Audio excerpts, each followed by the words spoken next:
I left the game knowing I still had like 10+ sack season in me. I sound like the guys that played before us, and I'm like, man, if I played in today's league, I would have made so much more money. And Jared, you know he tall as hell, right? He's like, hey, Andy.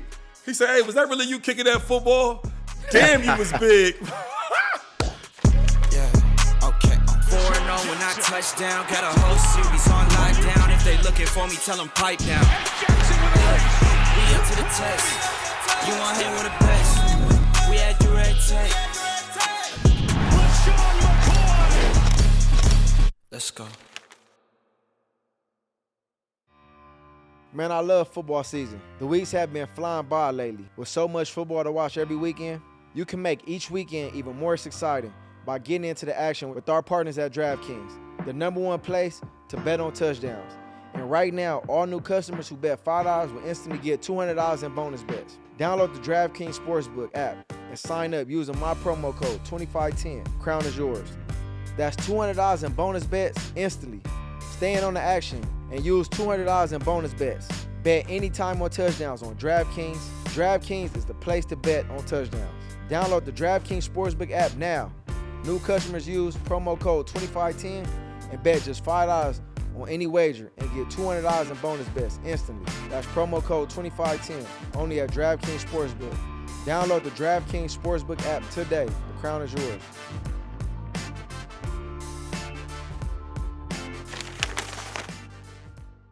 Yo, what's good? It's the one and only DeSean Jackson. Got my main man, Shady McCoy. Man, welcome back to the 2510 show, man. We got a special guest today. But before we get into the special guest, we want to revisit, man. Let's talk about Joy Taylor. Joy Taylor doing some big numbers, man. It's booming right now, Shady. It's crazy, right? With 2 weeks in a row, the females, you had Kay Adams, she did numbers, and now Joy doing big numbers. You got to give me my credit, though, because when we talked about Kay Adams, I set the mark straight. I said, I think this one going to outdo them numbers, man. Did I not say that? Did I not quote that? No, you did. We got to keep them going, though, right? We got another special guest, huh? Man, we got a Hall of Fame legend, man. One of the best to ever do it, man. You know what's crazy? My man is a 5-time Pro Bowler, a 4-time All-Pro. Yeah. Like, come on, man. 2 times NFL sack leader.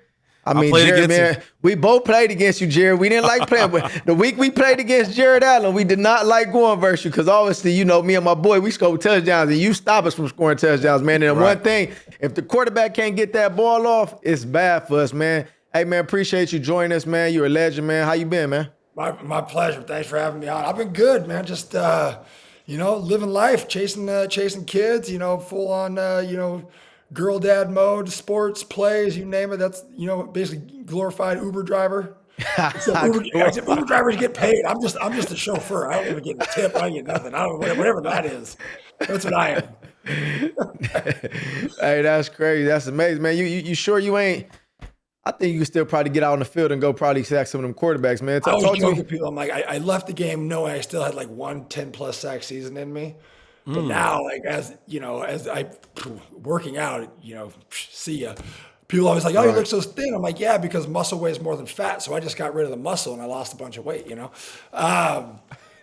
know. I do laugh because I'm like, I don't think the tackles were as good as when we played. But then I was like, as soon as I came out of my stance, I'd probably blow a hamstring and just be done. Hey, you know now, though, times has changed. And 10 sacks nowadays might get you like, I don't know, 30 million, 29 million a year, some crazy, like it's getting wild right now. I know, what sucks? I sound like the guys that played before us, and I'm like, man, if I played in today's league, I would have made so much more money. But good for those guys. They're out there getting it. I guess it's always good to see the pay scale elevate as long as everybody gets some of it, and there's not a disparity between just the top couple good players. But it's funny when a guy gets 8 sacks a year and he makes as much money as I did. And I was like, goodness gracious. Right. Yeah, that's low on the total port, man. Well, receivers are getting paid now too. I know he's not talking. Look, he was like third. Wait, time out. He was in Tampa. I forget where I was at. And he's like 30-something years old. He's older. He signs like $11, $12 million deal a year. I'm like, yo, you still get that money at that age? See, and Shady, you wouldn't want to play these days because they're trying to relegate the freaking running back position. Exactly. So, I won't have an issue with this league. You know why, though? the top dudes get paid, but also they making it so soft. Like the hip, what is it called? The hip drop roll tackle. Oh yeah. Hey, Jared talked about. Jared I talked love about that. He talked about how soft it's getting, Jared. Man, you want to jump into that? Man, I was gonna talk about your upbringing and stuff, but since we own that, man, how you feel about how they changing it and protecting the quarterbacks? You can't really touch the quarterbacks. I heard you voice your opinion a few times, man. How you feeling about how they changing the game? It was so bad. The game last night. I'm like, are you kidding me? That was crazy last How night. are you supposed to tackle a guy? The dude comes in and he's going for the ball and he didn't even land with him on all of his body weight. I mean, come on. We used to hit people 1,000 times harder than that. Like, that was ridiculous. The amount of flags thrown last night was embarrassing. The league should be embarrassed about it. I mean, at the end of the day, you're selling violence, right? It's an art form, but as you know, what makes it attractive? What made you better than other receivers? You were willing to go across the middle and take a hit from a safety, right? But what made you good is how do you avoid that? How do you catch your body? Same thing, Shady. To be able to run between the tackles, that's a talent, right? That takes heart, and to be able to do what you do. Defense is the same way. You can't stop hitting people, and I think that's what the league is forgetting, that this game is built on a foundation of violence, right? And I say that in a poetic way. It's not ruthless violence. It's a controlled art form where you have two sets of combatants going at it, and may the best man win. And when you start taking that away and you don't allow guys to do their job, I mean, that dude had an amazing rush, goes in, sacks Aaron Rodgers, and they blow a flag because he tackled him too hard. That's third down too, right? Yeah, it was the first play of the 2-minute warning. Game would have been over, right? They were like, we want to see this game go on a little longer. And when you stop guys from being able to do their job, that's what drives me nuts. Definitely, man. Yeah, no, that's a good insight, man. Jared, man, let's talk about it, man. You grew up in Dallas, man, Texas raised, and Los Gatos. You grew up in California, but me and Shady, man, we feel a type of way, man. You a Cowboy? You grew up a Cowboys fan, man? Talk to me, man. We don't like the Cowboys. I left Dallas when I was 2 years old. I've never been a Cowboys fan ever. Oh, I mean, I like playing them. They like sacking the Cowboys. That was always fun. You're gonna play the Cowboys. You're gonna get some notoriety because you're gonna be on TV. No, never a Cowboys fan. Sorry, I left Dallas when I was 2. I grew up a Raiders and Bills fan, actually, to be honest with you. Okay. Yep, and then I grew up on a reining cutting horse ranch. My dad managed ranches out in California, so my dad was a horse trainer. I grew up on reining cutting horse ranches, and then played college ball in Idaho, and now I reside in Tennessee. So, nope, Dallas Cowboys can't do it.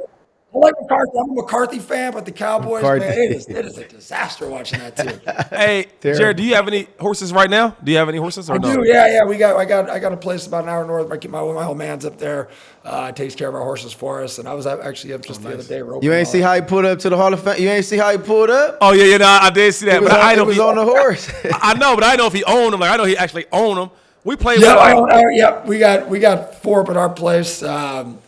2 that I rope on, so yeah, we do. What's his name? We try to get Brian Westbrook, the running back for the Eagles back in the day. Yeah, he got a lot of horses though. Like is he on racehorse track? I gotta give him Brian.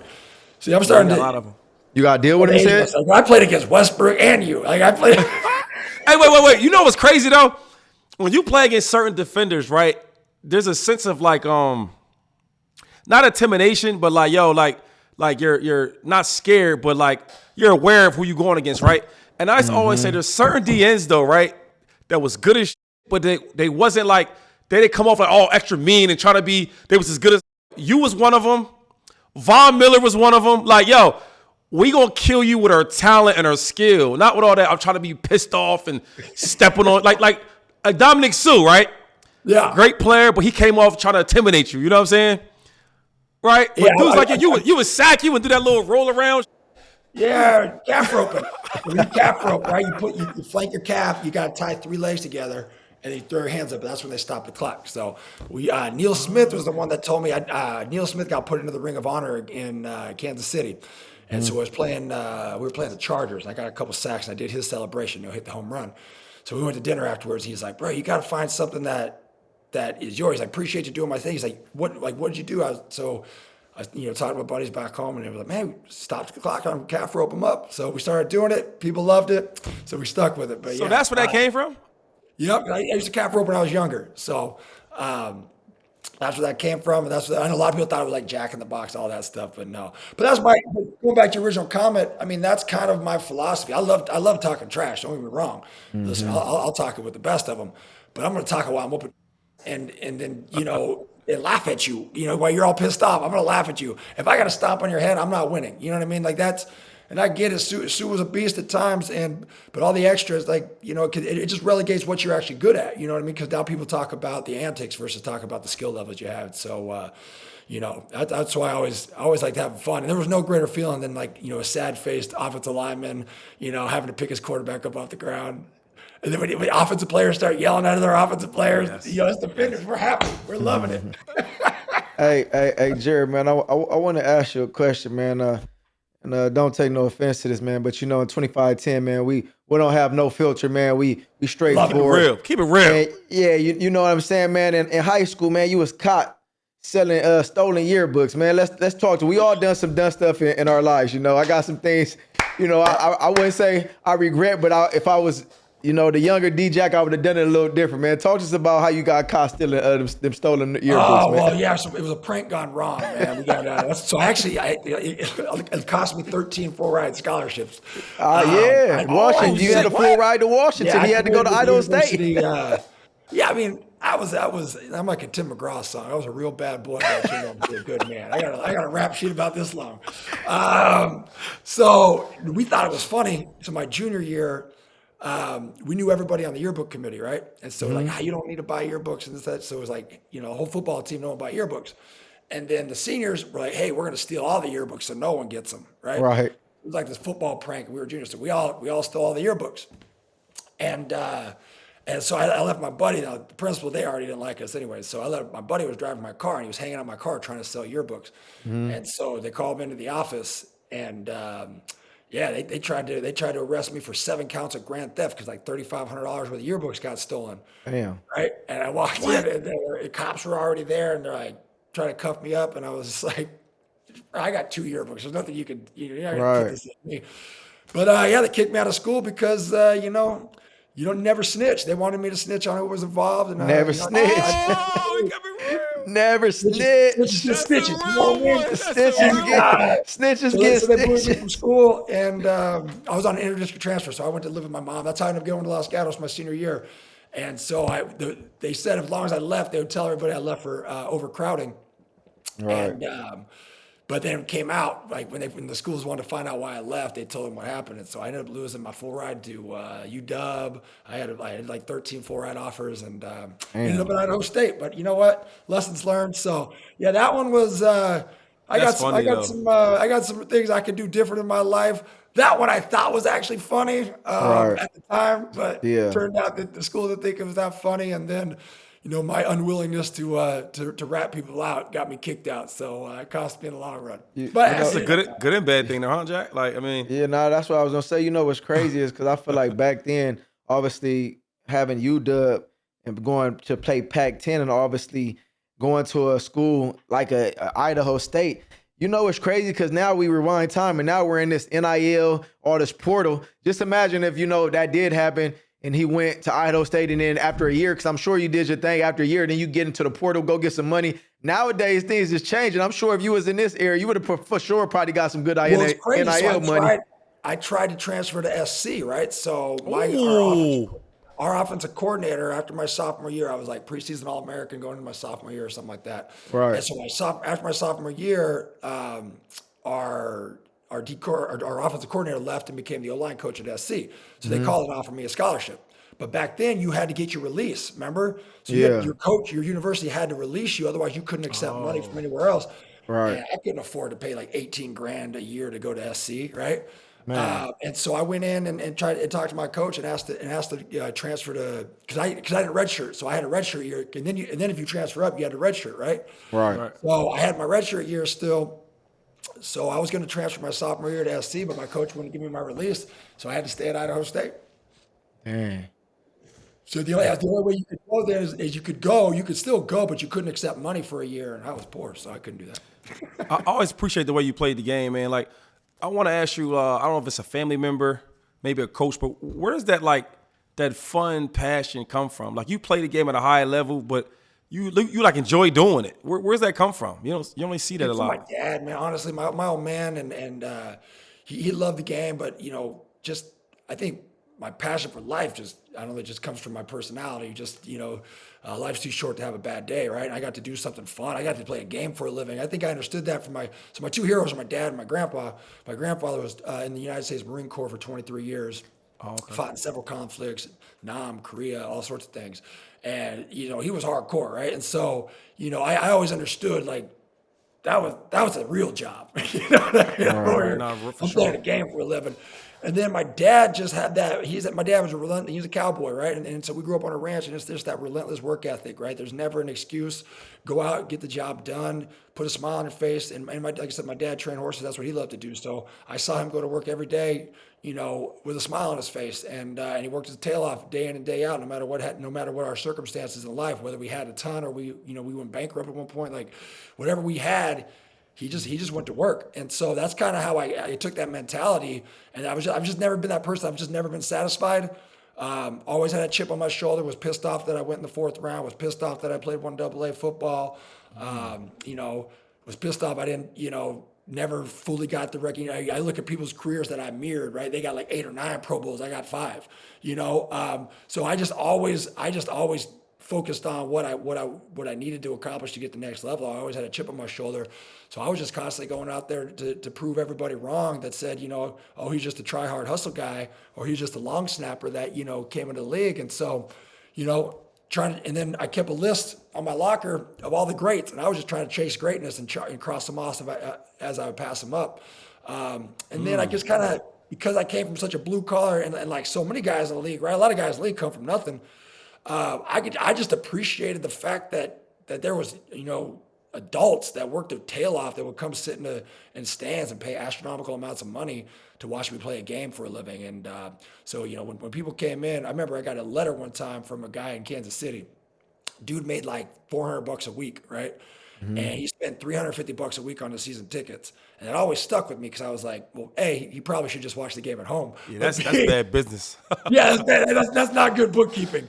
But B, I'm like, this dude, that $350 a week, that 3 hours is whatever he's trying to distract himself from. Like, that's what we're giving him, right? And so I always kept that in the back of my mind. I'm like, man, if I'm going to go out there and this dude's giving everything he's got to come watch me play, man, I better give everything I got so, at least it's worth it for him. Yeah. That's a great point, man. Growing up, was it it was like an urge, or was like, did you always knew you was going to play football? Like, where was that passion coming from? Because, like, I remember myself when I was younger, my older brother played in the NFL, but he, like, made practice squad. So, like, I always used to, like, talk to him like, man, you made practice squad, but, like, I'm going to make it one day and I'm going to be way better than you. Like, did you grow up loving football? Like, I could just remember when I was young, I used to just wake up Sunday mornings, just watch football, and that was the desire I had and that passion. Like, did you grow up like that, or did you ever, like, know that you was going to be as good as you turned out to be? Yeah, I told my dad when I was 8 years old that I was going to play pro ball, right? I said, I'm going to be in the NFL. And I quit all other sports at 13 and focused on that. And my dad, like most parents would be like, all right, whatever, Johnny, go to school, whatever. My dad was like, all right, you better eat, sleep, and drink it then. Since I was 8 years old, he pushed me to, his with that dad was like, great game, but here's where we get better, right? And so it's probably what instilled me. That's how I played my game, right? I would always look at the negative. I'd look at every sack I missed. I'd look at everything that I did negatively to try to correct. I expect to be great. You got to, I don't need to be celebrated for what I'm doing right. Let's work out what we're doing wrong.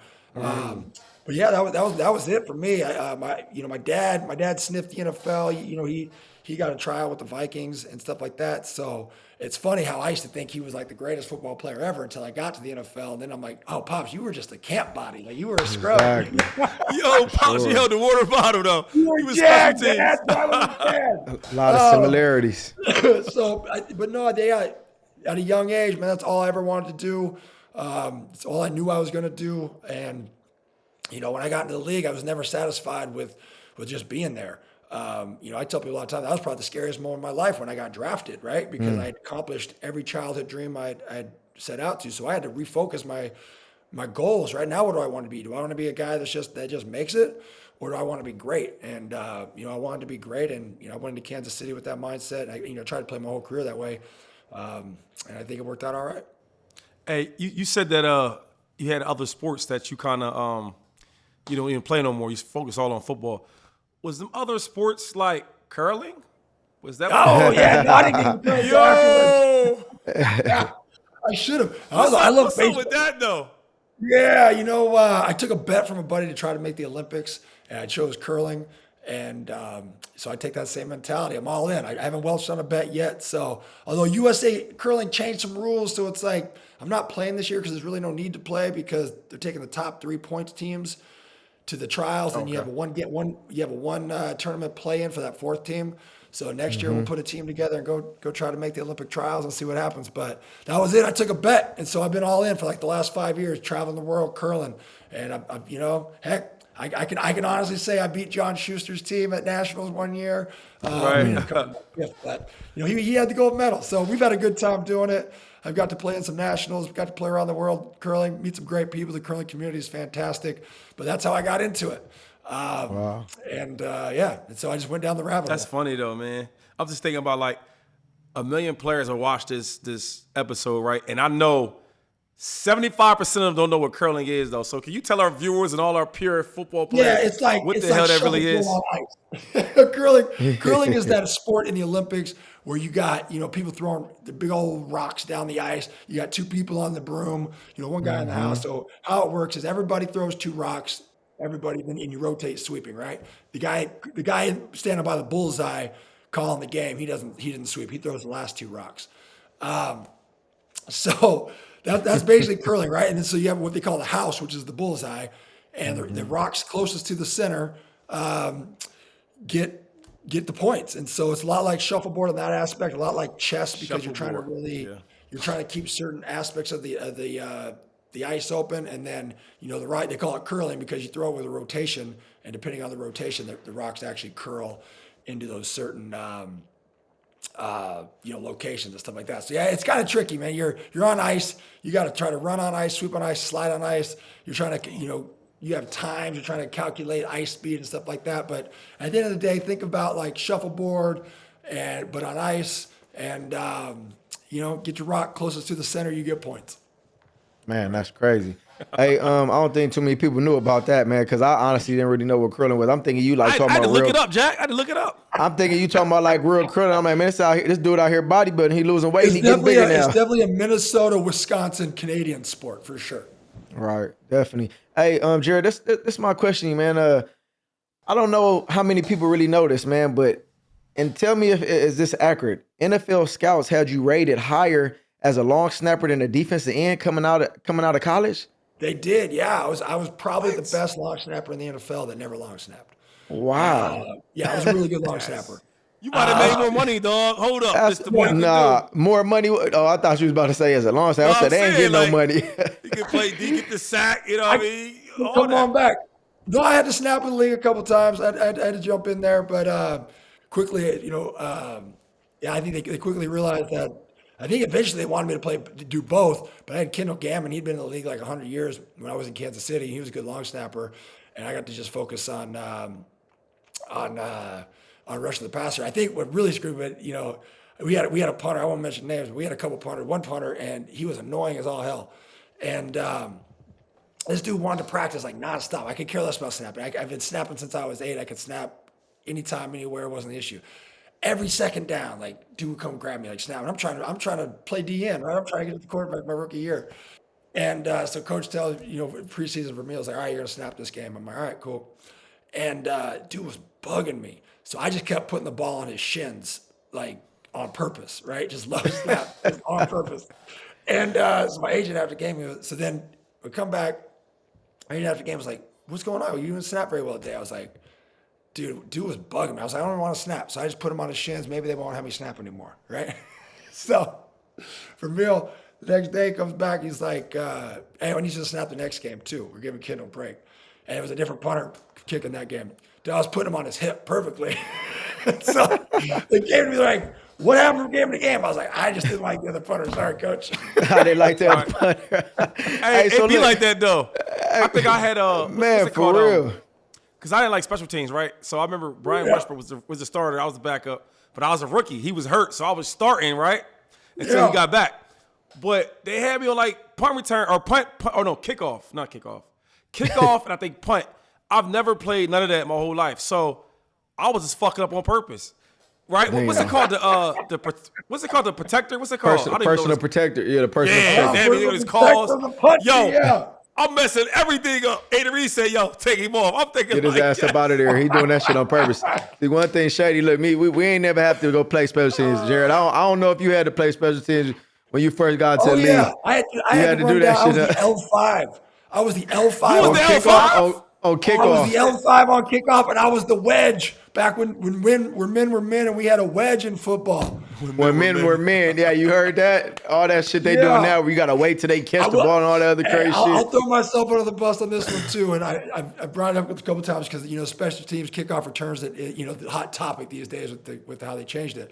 So I was on the wedge, and we were playing mid. You mentioned Dallas earlier. We were playing Dallas, and they had a linebacker, I think Fowler or something his name was. This dude was an L5, and he was like laying people cold in the wedge, right? I was just like, oh, man. Only time in my career I made a business decision. And I have to apologize to Jimmy Wilkerson for this because I was like, man, please don't call middle wedge. And I can't remember if it was my second year or first year, but they called middle wedge. Because I played kickoff return my first 2 years, right? That's and then I funny. got off of it after I got off kickoff, after I started. When I started as a rookie, I started week 6, my rookie year. They took me off kickoff. And I was the gunner, too, one time on punt. Throw that out. You was the gunner? A gunner? Yeah, 270-pound gunner. Whoa. Crazy. I would love to find footage, man. We got to see if we can find that footage We right gotta, there. yo, we gotta find footage, bro. Oh, I think it was Tampa Bay, and I think it was a Tampa Bay game. Where was you at, in Kansas City? You was in Kansas City? Kansas City, yep. But anyways, we were playing Dallas, and I was in Kansas City, and we ran middle wedge, and no joke, that dude came, and we were shoulder to shoulder, and right at the last minute, I kind of stepped back and kind of gave Jimmy a little shove. I know that crying. Hell no. I was like, I missed it. I went to the L3. I just was like, I'm going to the L3. Yo. Right then, I was like, man, I got no business. I couldn't believe I sold them out. I was like, I can't do that. I felt terrible for weeks. I still feel That terrible. shit, but back then though, that I ain't gonna lie though, like that was serious though. I know I played with dudes. I'm like, yo, how the hell are you gonna run so fast into that wedge? Like, he said, I gotta do what I gotta do to make the team, dog. I'm like, Yeah. oh, okay. Do you guys remember player Benny Sapp? Yeah, I know Benny. Yeah, I played with Benny. Benny. I played with Benny, yeah. Okay, you played with Benny was our L5. Damn. In Kansas City. He was a wedge breaker. That dude would come in and he was concussed from the first play of every game. No, Benny was crazy. He used to throw himself in anything for sure. Benny was awesome. Man, that's crazy. Hey, so I want to ask you this. So right now, obviously, we know you're retired. How many years has it been? Like 6, 7? How long? No, I've been out. This is the 9 years I've been out. Damn, 9 years already. So I feel like, honestly, we all know to be a long snapper in the NFL, it's not too physical. It's not too much work. Right now, if Jared Allen was to strap it up in the NFL, you think you could play a full season snapping right now being a long snapper? Oh, easily. Yeah. Let's bring him out every Nah, time. he can do that, though. They don't even have. You don't even have to cover. Like, just get the laces right. Hey, you could go get $1 million or $2 real quick, just snapping real quick. You ain't got to do nothing. You ain't got to go to meetings. You ain't got to do nothing. Now my golf game would be legit, right? I don't lie, dog. We might want to back. rethink. Hey, on 2510, we give you exclusive. Hey, exclusive. You ain't never heard that before. Yeah, hey, you know what? I'll hold it. I'll see. I'll come back for the playoffs. Wait till just the playoffs. Yeah, go win a Super Bowl. Gotta be a contender though. I'm not going to long snap for a losing team. Get out. Hey, you know who did that? What was the dude that played for the Rams? The safety, Eric Weddle. Eric Weddle came out. He was retired for 2 years, and Sean McVay called him up, and he came back and won a Super Bowl, bro. He had a Super Bowl run in 2021, bro. He came out of retirement and won it. Yeah, I remember that. But he played a little bit too, though. Like safety. He was starting for him. He was legit safety. Yeah, he played. Eric Weddle was a beast. Yeah, man. He was good. This episode of 2510 show is presented by DoorDash. Download the DoorDash app right now to order your favorite game day food. When I talk about your favorite game day food, I'm talking about pizza, tacos, wings, you name it. DoorDash, your door to our door. Deliver from 2510. Let's get it. There's a story about when we played them. So I don't know if we were in Philly. No, we were in Philly. And it was like one of them TV timeouts or somebody might have got hurt. So I told you Jared got that great personality there, right? Andy Reid walks into the field. And Jared, you know, he tall as hell, right? He's like, hey, Andy. He said, hey, was that really you kicking that football? Damn, you was big. The Do you remember that? You don't remember that, do you? I do. Yo, Because we was in the huddle crying like, yo, he said that we to were just me. watching that punt, pass, and kick. That was the biggest human punt, being. pass. That was the biggest kid I've ever seen in my life with like the little helmet on, man. Like that was wrong. The little helmet on. Big old pass, the little helmet, big old pass. Oh, shit. I remember that. Yo, I was like, Andy, you got to be honest. That was not you. I was like, that was not you. That was you. I'm like, oh my gosh. But look, Andy Reid he's so tell him it cool, wasn't right? him. Yeah, don't tell him it Andy wasn't Reid's him. he's so cool and funny though. Like people might think He I might was have issue. he was but 3 feet laughs taller than about that. everybody else. Yeah. It looked like he was in high school doing the punt, pass, and kick against Versus like, some toddlers. Pop Warner kids, the toddlers. Hey Jack, I don't know if you was on the team or not, but dog, we was rolling in the huddle. That When? shit was funny. What dog. year was- Hey, what that year really was- you, Andy? Who said that? He said that. Jared said it. We said when we was playing versus them. Yeah, so Yeah, it's like during the game. Minnesota? I think that was the Christmas game. Remember when Minnesota. we got Was that snowed out till Yeah. like Tuesday or something like that? Yeah, that sure was. Yeah. That shit was funny. And I remember Andy came on the field. That's why I was like, Andy, please, come on. That wasn't really you. What was that? That was 2009. Was that your rookie year, Shady, or 2010? Nah, I think my second it was 2010. I think 2010. Yeah, I think it was 10. That shit was funny though, dog. We was in there cracking up. Hey, man, you know, Big Red, man. Let's. I would love to dive into this, man, because in 2007 you led sacks with 15.5. You was All Pro and Pro Bowl season. Everybody thinks to just to look at the Patrick Mahomes era. You know what I'm saying? We're in the Patrick Mahomes era. Let's talk about back then in 2007. How was the morale of the team when you was in Kansas City? Good. So I came when I got drafted in 04, right? They had just went 13-3, lost in the divisional round to the Colts, like that game where no one punted. And so we had high expectations, right? We had Priest Holmes. I mean, dude, I was in the locker room with like Priest Holmes, Tony Gonzalez, Willie Rofe, Will Shields, Trent Green was our quarterback. Trent Green, Priest Holmes. I mean, dude, Larry Johnson was a rookie then. Like he was the rookie. Yeah. Was Priest Right. Priest Holmes wasn't there? Priest got ended up He's a getting starter. hurt. Yeah, he was His a neck. starter. He had his neck. He had a neck. Yep. Larry Johnny came in. Morton. Johnny Morton was there. Johnny Morton. Eddie Eddie Kennison. Kinnison was there. I mean, Dante Hall. We had a laundry list of players. Dante Hall was there too, right? Dante Hall was there. I was my favorite, bro. I love Dante Hall. Dante was nuts. That's what they called him, the natural joystick. He was the Human original joystick. Human joystick. That Hey, dude. what about Will Shield? Will Shield was a fucking beast. Will Shields was there. That's what I'm saying. I went against Willie Rofe every day, and then I had Brian Waters next to him. Wow. Casey Wigman, Will Shields, and then we took John Wellborn from the Eagles.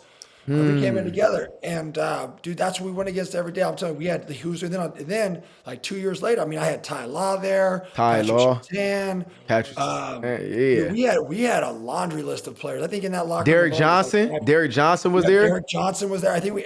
All them good ass players. Yes, bro. We had. Dude, I think out of that locker room, there's like 5 Hall of Famers. No For joke. sure. And we just they had some ballers. like we had injury issues, man. So like we would have really good years. I'll tell you one year. So we went 9-7, and so morale was good. That was a fantastic locker room. It was player led. It was old school. Then we had Herm come in as our head coach. Herm. Right? We ended up going 9-7, win our last game, but like 3 people had to lose for us to go. But we all had plane tickets home. And we're watching, Sunday Night Football. All these things happens. we all get They all lost. Like we got playoff game. We got to come back. We got a playoff game the next day. Kansas City was fun. It's a fantastic football town. And I tell you what, those it really was. It was like just those old days right there. I got to come into the league at a pretty cool time. And we still had, Schottenheimer was just left, and he was out there in San Diego and running Marty Ball, where you had 300-pound tight ends. I mean, Jason Dunn was our backup tight end, our second tight end. He weighed like 290. He was a Philly guy, and it was power football. It was fun. It was a good time. Man, hey, while we in the midst of talking about your Kansas City Chiefs days, I don't know. I kind of want to just take a little inner break right here. Did you know that Shady and Aaron Donald raced? Did you hear about that? Did you see that? You ain't see that? No. You didn't see it? Aaron Donald and Shady McCoy race. Can't talk about Hold on. I gotta ask you, Jared, who do you think won that race? Well, now that we're talking about it, Aaron Donald. That boy beat him the first time. Aaron Donald beat him. This boy came out his shoes, shirt. Boy, he ain't had nothing on but underwear, Jared. Time out. First of all, hold on. This was not telling you. We doing a podcast. You see how we talking? You in your living room, you hanging out at your office, wherever you at. We just chilling. And then DeSean, being an instigator like he is, he had us going, because we, first of all. One of the fastest players ever. Yeah, I said it. AD's one of my good friends. You know what I'm saying? He with the pit. Yeah. So he making us go against each other. So now we're competing. Now he's like, well, let's race. So I'm like, well, let's race. DeSean instigated, so we go out there and race. I got like shoes on, jeans, like, so I had to take all that shit off. He had the same thing on. But it's the mental thing. I wasn't ready. But look, I won and he won. Who won first? Who won first? I can't recall who won first. I know he won and I won. That's what I do know. It shouldn't have been no second time. We act like it. Let's call it a tie. We'll keep the trophy at his house, though. I haven't sprinted like 3 years. I haven't raced in like. Hey, hold on. Hey, Jared, watch this. Hey, seriously, if you had to run 40 right now, what do you think you could run? No, hey, F all that, Jared. Hold on, watch this. If you had to guess who pulled a hamstring, who you think pulled a hamstring? Oh, I'm just, because we're talking about it, it had to be Shady. This boy pulled his hamstring, Jared. Dog, Aaron Donald, he still work out. Listen, I went to his house to just hang out. Aaron's recently retired. No. This is how crazy he is. This is what I'm saying. This is why he's but so this great, a running back. This Shady McCoy we talking about, Jared. Now you being too light on this dude. That is true. This Shady McCoy. You made a living. This crazy work. This crazy work. Aaron Donald still works out like twice a day. The rookies that came there, they train with this dude. I'm thinking like, yo, you're not retired? You not retired? When Jared Allen retired, yo, look, hang up the cleats. I ain't helping y'all out. I'm chilling. He's still training with them dudes. Shady on 2510 here. We authentic. We keep it real. Jared Allen asked right now, what's your 40 time? Can we please hear what Shady McCoy 40 time is right now today? Oh, 4.7. What? You can't run no force. That's you want to make a bet? I bet you can't do a 4.7 right now. I bet. Yo, you want to make a bet? We like to bet. I got 1,000. I got 1,000. You can't do it. Make it 5,000. And I don't want to hear you need a month, 2 months, 3. I don't want to hear none of that right now. I bet 5,000 since you want to up the ante that you can't run a 4.7 right now. I'll wait. We got Jared Allen on. I want to see. I want to see this. We got Jared Allen on the show. Jared, you want to put some money in? You want to put some money in with me? We can split it. We go 25-25. You want some of this cash? He can't do it. Jared, he can't do it. Listen, man. I want to see it. Just show me the stopwatch. Start, finish. Our producer is upset that we have Jared Allen, right? A future Hall of Famer on the show, and we talk about me racing Aaron Donald. I don't want to do that. Can we get back to the main man here? Right? And since we talked about the Hall of Fame, real talk, now we already know that you've been honored to be in the Vikings Ring of Honor, right? Even over there in London in the Ring of Honor. So you not only in America, but outside America. But we need to know this, though. Is this the year you get into the Hall of Fame? Because you damn sure deserve it. I'll be honest with you. I should have been in 3 years ago. Man, I heard that. But, again, here's what I do know. I don't lose sleep over it because of the fact that I got no control. I can't go back and get more sacks. So whatever the voters, I don't know what the criteria is. I don't know. All I know is guys that I have identical careers with are in. Guys that I've had better careers than are in. Guys ahead of me are in. So it is what it is. I've been a finalist since I was eligible. That was my 4th year last year being a finalist. So I don't know what they're looking for, but I can't do anything about it. So whenever they win or if they let me in, it'll be what it'll be. What you think it is though? What you think the man? Can I say it? Can I say it for him? Because we as a GOAT, you don't call yourself the GOAT. You let the people call you a GOAT, man. On 2510, we gonna say it, man. Hey, that boy Jared, he deserves his flowers, man. Get that boy his Hall of Fame, man. He deserves it, man. He was a dog. He was a beast. He did it very classy. And I just think, man, they hating on the boy right now, man. Let's call it, man. Yeah. They hating on that boy. That man deserves it.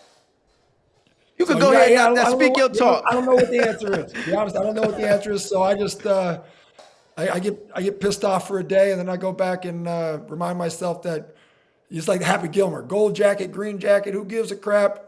For sure. I still got chores to do. My wife still loves me. My kids still love me. That's what matters. No, I mean, don't get me wrong. It'd be one of the greatest honors to be in the Hall of Fame. I mean, it's the Hall of Fame, right? Who wouldn't? No one's going to say that they don't think about that.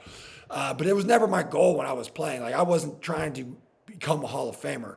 You know, I played this game for the respect of my peers, the respect of those who played before me, and the respect of the fans, and that was it, really. And I was able, you know, I'm a fortunate person that I was able to. Every time I was traded, it was because I asked to be traded, and I got to go to a team I wanted to go to. I've never been cut, and I got to play the game how I wanted, when I wanted, and I left when I wanted. So, you know, I can't complain about a thing. Like I said, the Hall would be a tremendous honor, but at the end of the day, you know, that's just a little sprinkling on top of just because, you know, I get to talk to guys like you. I get to talk to, you know, guys I watched growing up playing, and to hear people say, hey, you did it the right way, or to know there's a mutual respect. You don't even got to say it, just to know there's a mutual respect. Because as you guys know, the one thing football will expose are frauds, right? I think sports in general, but especially football. Because in a locker room where you got 53 or, you know, plus practice squad alpha males, you cannot be a fraud. And everybody knows who's authentic. We all know who's good. We all know who's like, dang,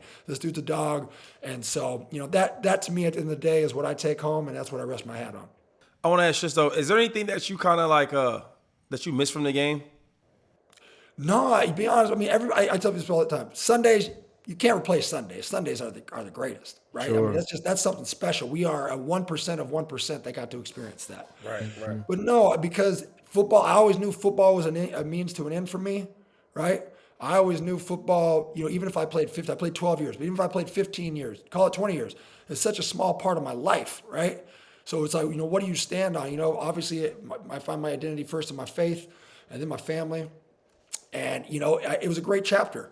But now I just move on to what's the next chapter. Now I want to be the best husband I can be, the best father I can be, and those kind of things. So, you know, I don't miss it, to be honest, because I knew I didn't have it in me to train the way I wanted to train to stay at the level that I thought was acceptable, right? And so that's why I chose to walk away. And you know, it is what it is. I had a great career, had a blast doing it. And you know what I take out of that, man? It sounds like a familiar sight, because that's how I felt when I walked away. And I heard you say something. You said you stand on it, stand on principles. And another thing we say around here, we stand on business, man. So I feel like, man, myself, when I played and when I chose to walk away from the game, I felt like I gave the game everything I had. I feel like I didn't have nothing left to give the game. And it sounds similar to yourself, man. I want to go back to when you was traded to Minnesota, man, for a first-round pick and 2 third-round picks. At that time, you got a $72.3 million contract. Let's talk about that, man, because obviously I never had the opportunity to be the richest man in NFL history. Shady has it. But at the end of the day, man, honestly, man, because around our peers, man, and playing that game, we all competed at a high level, man. What was that feeling like for you to be able to accomplish and, like you say, be traded to a team that you wanted to be traded to and get that rewarding contract?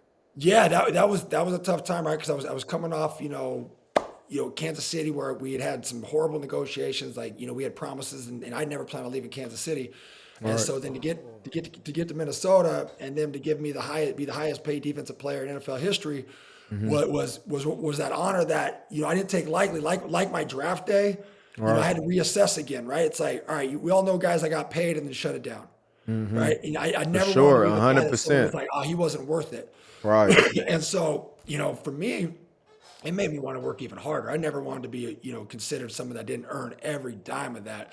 But it was a great responsibility, right? Because guys like Freeney broke the bank for us. You know, I'll never forget. I was trying to get like 7 a year from Kansas City, and that would have put me like top 5 at the time. And then Freeney comes in and gets 12 a year. Right. It was like, whoa! And Kansas City laughed. They like, we ain't paying you nothing. They hit me with the tender. They hit me with the franchise tag. Right. And so I told him, if you franchise me, like, I'm not playing for you, so you might as well trade me. And sure. And so right. Tell the truth. Well, Freeney comes in, and then I had better stats than Freeney, so naturally I got to get paid more, right? And but convincing a team to give up those kind of picks, that's why I love Minnesota. I mean, they showed so much faith in me. They gave up all those picks, plus they gave me that contract. And part of when I said I play the respect, I was very cognizant when I did my deals of who was behind me, right? I knew my deal would get broke one day. And if I took if I was the best defensive end at that time and I took less, then what am I doing for my peers behind me? I'm not setting up people. You talk about you stand on business, right? Exactly. I mean, that's the business side of the league is people don't realize. People often just look at their own deal, but it's like that deal is going to set precedent for the next deal. The next guy. Right. And so I'm always conscious of that. And that's why I demanded, I was like, Freeney got X. I have to be above him. Man, that's crazy you say that. Was you ever a part of the NFLPA? Because that sounds like some knowledge that that's some insight. I was one of those. I was the assistant rep and stuff like that. Yeah. For a while. And, like I said, I had a fantastic agent. I had someone who, I sat through those negotiations, with Minnesota. And I learned a lot, like all the hidden money. I learned about hidden money, fake money. Because, at first they put this bouncer number. Backloaded money, huh? Yeah. My agent threw me a hat and was like, we're out of here. We're going to Tampa. I've never even seen this kind of money before. What are you talking about? He's like, that's fake. That's trash. That shit ain't real. Yeah, that shit ain't real. We ended up getting the deal done. And so, but I wore that badge with honor, man. I took pride in that, but it was scary because, like you said, when you're the highest ever, everybody rooting for you. Yeah. Everybody taming for you. They're coming at you, right? They're going to come at you one way or the other, and they're looking for reasons to put you down. They want to make their name off of you. Say, man, if he getting all this and I go do this versus him, then what that mean about me? Exactly. Yep. And so, you don't get to say it's easy to get to the top. It's hard to stay at the top. It's hard to stay at the top. So I just took that same mentality. Just find something to be pissed off about. Go play. One more question, Shady, because I know you got a question. You was 0.5 sacks away from tying Michael Strahan and TJ Watt's NFL best 22.5 seasons, the sack season, right? Do you think anybody would be close to breaking that? Because that's a tough record right there, especially with 17 games now, right? So TJ, I think he's a monster, right? But Strahan did it in 16, right? Exactly. And the reality is, I actually own that record at 23 sacks. You do? They took a sack from me. Oh, they took a sack from me on Monday night. I think it was Monday Night Football against Green Bay. No, right? Aaron gets the ball. He comes up in the pocket. I throw Newhouse into him. He drops the ball, picks it back up, goes out. I sack him. They give me the sack. Wednesday, they take it away and give it a team sack. No. So wait. Why though? Because they called it a muff. They didn't call it a fumble, they called it a muff, but he could still throw the ball. Bullshit. Wow. It is on record. Ask Aaron Rod. Every time I see Aaron, he's like, bro, you got it. They took the sack from him, my 23rd sack. They gave crazy, him a sack. So it went down in the statistic books as a sack for our team. And then they trained around and changed it. They don't give it to me. Yeah, they hating on you, man. Jerry, what you did to Roger Goodell, man? You did what you did. We don't know. You told us you got that track record, a whole lot of bad stuff you did, man. What you done done? You ain't telling us, man. 25-10, we need to hear it, man. That's crazy though, dog. Yeah, and then I do things like my calf open celebration, right? They called me on. I got called into the principal's office. I got called into the head coach's office like Saturday morning or something like that. We're getting ready to play Detroit when I was in Minnesota, and Frazier was like, "Hey man, the league just called and said you can't put your knee on the ground when you celebrate anymore. Wow, it's a 15-yard penalty." It's and I'm politics. Like, wait, what? Everybody, Trent Cole, your guy Trent Cole had a knee on the ground. Yeah, he did. Yeah, he used to do it all the time. Yeah. And I'm like, I can't put my knee on the ground to calf rope, so. Man, that's crazy though, right? NFL, they always want to be strategic about shit, man. This shit is crazy. I don't think people really know about what you can't do. Nah, but the quarterbacks be knowing though, right? They be knowing when like certain players need certain stacks to break certain records. Like I remember when Strahan, he had one of his final sacks, and it was against Brett Favre. Right, he laid it down. He laid it like, I got you. Take that. Like, you know what I mean? Like, you know who's really trying to get them sack records. And in that same year, I had Josh McCown, and he's the quarterback coach for the. We played with him. Right? Was you? You wasn't there when no, you didn't play with him. When I went back to Philly in 2019 to 2021, he was there. Oh, he was there. Yeah. Oh, yeah, he came back. He did play. Yeah, he came back. And so he was running out of bounds. No joke, running out of bounds. I'm chasing him. All he got to do is run out of bounds. That's 23 again. And no one says anything. As he's stepping out, he just flips it like this, which now probably now didn't make back the line of scrimmage, which would have been intentional grounding. So now he would have had to hold that, 23 right there. That's crazy though. That's bullshit But right there. I though. officially had 23 sacks. I sacked the quarterback 23 times. They just took one from me. Man, we gonna give you the record in our book. 25-10 books, man. We got our own statistic. We make our own stats here, man. You got the record, bro. That's funny. Get that stat right. Give it to him. Yeah, we got it. He deserve it. I do want to ask you this though, right? Because you know better than anybody. We had Aaron Donald on the show, right? And then we had Jared McCoy, who's my older cousin on my dad's cousin's sister. Man, that ain't your cousin. Stop acting like that's your cousin. They ain't related. Anyway, and we asked who's the best defensive player of all time, right? I voted for Aaron Donald, right? So Michael Parsons is from our hometown, okay? So I know Lawrence Taylor. So I'm joking with Lawrence Taylor one time about, Michael Parsons is going to eventually be the best player of all time. Let's messing with him. He said, hey, you tell that boy to play the run. He can't touch me. So I'm like, yo, he's aware of who they trying to compare him against. Because I think he older, he don't really care. But the defense dudes, they be knowing. So I want to ask you, who you think the best defensive player of all time is? Of all time. Ooh, Tough, huh? That's such a tough question. So I'm a massive fan of like Jack Youngblood, right? Okay, Jack Youngblood way back in the day. Okay. Yeah, I'm a big fan of his. LT clearly in that conversation. LT's right. Nice. Okay. It's funny though. You can tell. So we watched. And the reason this sticks in my head because everybody will agree Lawrence Taylor is recognized by majority of people as the greatest defensive player to ever play. Right. Now I know they didn't keep sack stats, for one of his first couple years, but I passed him in fewer years than what he got there for. But anyways, on the sack. That sack list, that's what matters. That sack list what matters. But because it's Lawrence Taylor, and again, those are guys that are iconic, right? Those are legendary human beings, and but they put this is how I remember. I'll never forget this because we put a tape on. They were playing the Cowboys, I think, and coming down, he got taken over into the it was whether he missed a tackle, missed a tackle, they led to a touchdown. But it was about being fatigued because in the beginning of the drive, dude was killing folks, right? It was like a 15-play drive. And I remember our coach put it on and was like, here's the greatest player ever to live. And because he was tired, he missed a play, right? And it was one of those learning lessons. So every time I hear LT's name, I reckon of that. And LT, you're watching, I say that with all due respect and love because you were an absolute beast.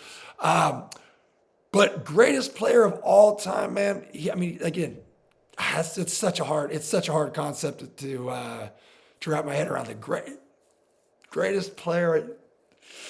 Can I throw out a name and ask you? Can I throw out a name? I gotta go old school even. I gotta give it to Deacon Jones. I'll give it to Deacon Jones was a beast. Deacon Jones. Because anybody in their right mind calls Reggie White a pussy. Wait, I missed that. He did that? He said that? He said his exact words. I'm the true sack leader, not that pussy Reggie White. Those were Deacon Jones's words. And I was wait. Why he say that? Oh, the OAs, they don't care what they say. I don't know that he meant it with disrespect. I don't have the interview in front of me. But I was like, oh my gosh. Reggie White to me is, again, you got Lawrence Taylor, Reggie White. I don't know that you get much better than that, right? Reggie White, arguably the greatest defensive player of all time. Reggie White, for sure. But again, Deacon Jones, you want to talk about mean. The dude was I got to meet him one time, actually. He just appeared to be mean. Hey, where does Aaron Donald work on your list? Modern era? There's no right or wrong answer either. Aaron Donald's probably the greatest defensive player to play in the last 20 years? 20 years, maybe. Yeah, that's what he said. He was like, or he said of his decade. I think he said it's more of his decade. I don't know he said all of his his stats. decade. I know Aaron's a beast. I have a lot of respect for Aaron. Hey, I was going to ask Jared. Jared, can I ask you a question? Because me and Shady, we've argued about this before, and I want to mention a name to you, and I just want to see what type of respect or how you feel about him. Dick Buckus. Love him. Do you feel like he's a legend in your eyes? Yes. You respect him? I do. Yes. For my time with them, absolutely. All right, that's fair to say. I was just curious coming from another defensive player because Shady, sometimes he don't like to respect his elders. You know, Shady don't think too much of Dick Buckets. I respect, and he is a legend. I respect him. I guess I have a hard time with like certain players. I see like watching tape from back then. If I put them here today, or if I was in their era, like, would it be a challenge? You get what I'm saying? So like, yeah. A guy like Ray Lewis, though, right? It's like, can you transcend eras? Right? Mm-hmm. Yeah, I think I got to spend some time with Dick, and I thought he was a great dude. He was always super kind to me. So like off the field wise, much respect for him. But yeah, you look at guys that transcend eras. I do think he does. That was a different era. Yeah, it was back then. It was definitely brutal. So you take a lot of guys. I don't think there's only a handful of guys that can play in certain, that they go back and forth, right? I think a lot of our more modern guys can go back because you had a 250-pound offensive tackle, right? It's way different. Let me go up against a 250-pound offensive tackle and see what happens. Mm-hmm. Or guys were running back then. Guys were running a 4.7, were the fastest guys in the league. Gale Sayers comes along, is running like 4.4s, and blowing people out the water. So I think it's time. But I look at guys like Aaron Donald. I think Aaron Donald came with an old school mentality into a new school world, right?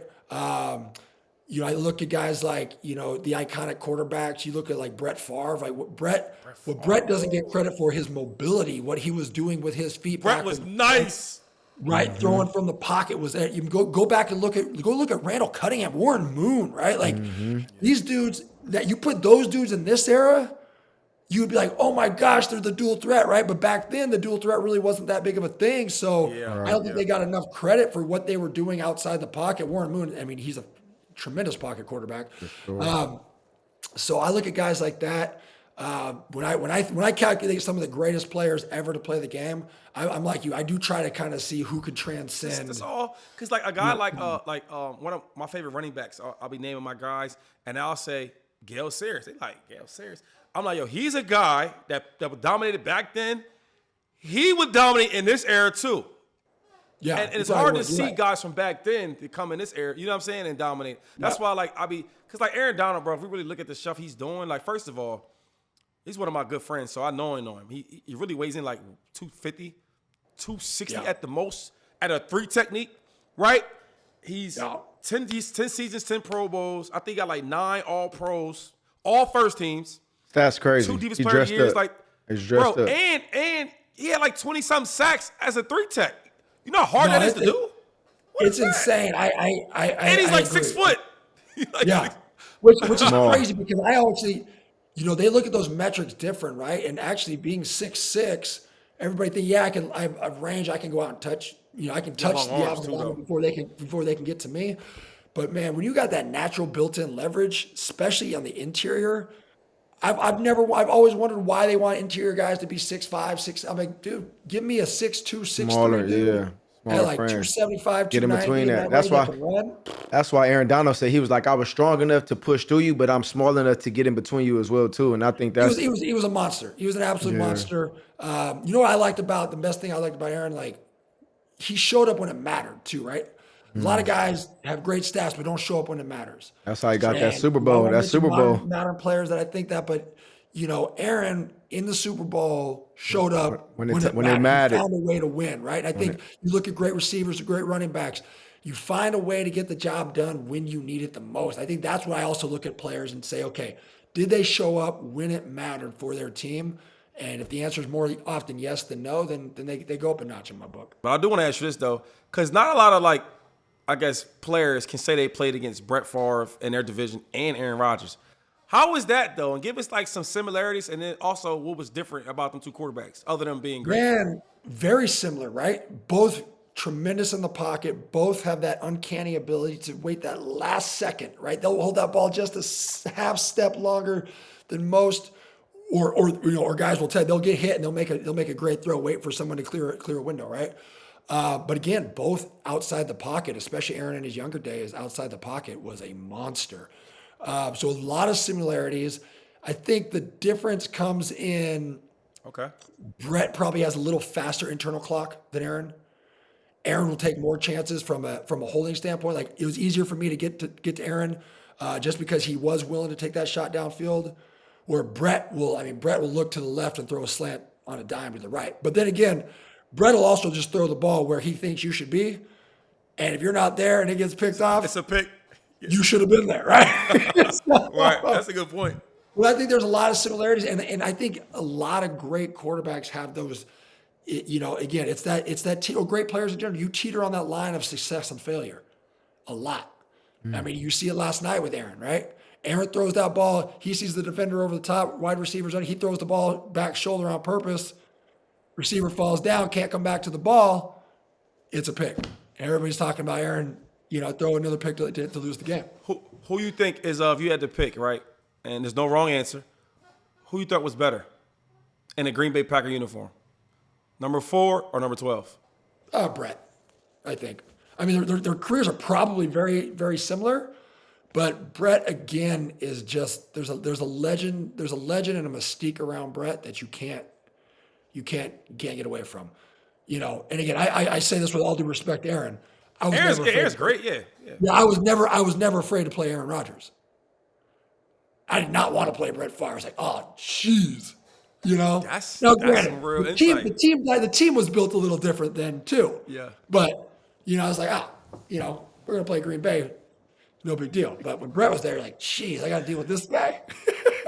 You got a great personality, bro. TV, I know you busy, but dog, I would love to see you on TV, dog, for real. Oh, my face is too ugly, Yeah, so post NFL career, man, like what's next to expect from Jared Allen, man?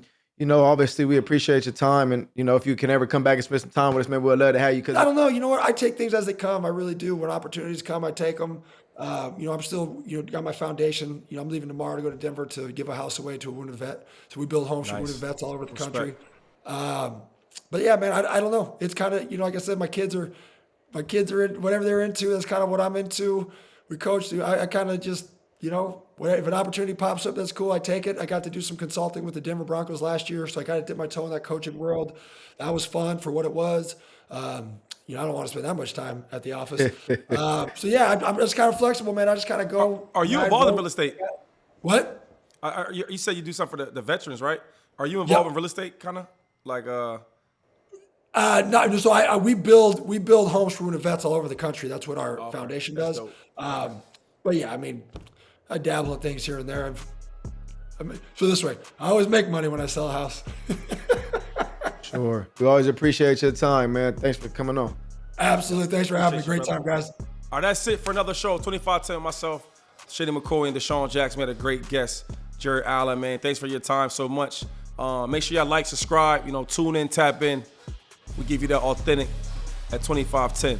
Check us out. Yeah, okay. 4-0 when I touch down. Got a whole series on lockdown. If they looking for me, tell them pipe down. Look, we up to the test. You want hang with the best. We had direct take. Let's go.